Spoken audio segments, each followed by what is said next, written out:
నమస్కారం. Welcome to my channel. ఈ వీడియోలో బ్యాంకు ఖాతాదారులకు ఆర్‌బీఐ కొత్త రూల్స్ అక్టోబర్ 15 నుంచి అమలు. పూర్తి సమాచారాన్ని వీడియోలో తెలుసుకుందాము. వీడియో ఎక్కడే గాని స్కిప్ చేయకుండా ఎండ్ వరకు చూడండి. అప్పుడే ఇన్ఫర్మేషన్ పూర్తిగా అర్థమవుతుంది.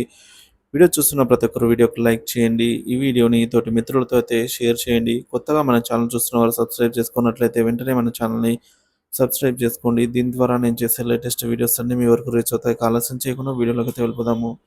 ఫ్రెండ్స్ ఇక విషయానికి వచ్చినట్లయితే reserve bank of India banking రంగంలో కొత్త మార్పులు చేయడానికి సిద్ధమవుతోంది.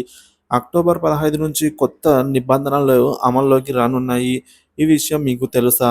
ఈ మార్పులు సేవింగ్ అకౌంట్ల కనీస నిల్వలు, డిపాజిట్ అంటే మినిమం బ్యాలెన్స్, అలాగే డిపాజిట్ ఎఫ్‌డి చేస్తే పరిమితి అంటే మనకు లిమిటెడ్ ఎఫ్‌డి వంటి అంశాలపై అయితే తీవ్ర ప్రభావాన్ని అయితే చూపిస్తున్నాయి.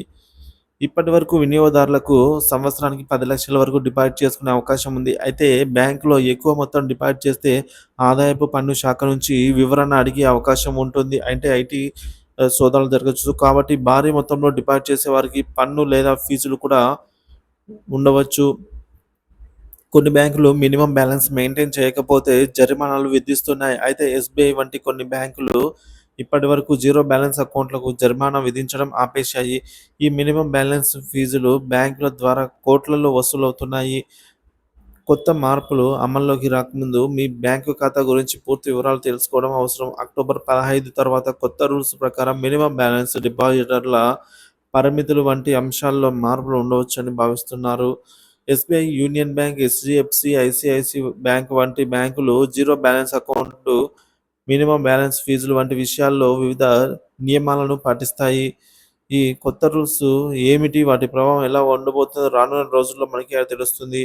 మీ బ్యాంక్ అకౌంట్ వివరాలను పరిశీలించండి మరియు తర్వాత మార్పులకు సిద్ధం కండి అని చెప్పేసి బ్యాంకులు స్వయంగా తెలుపుతున్నాయి.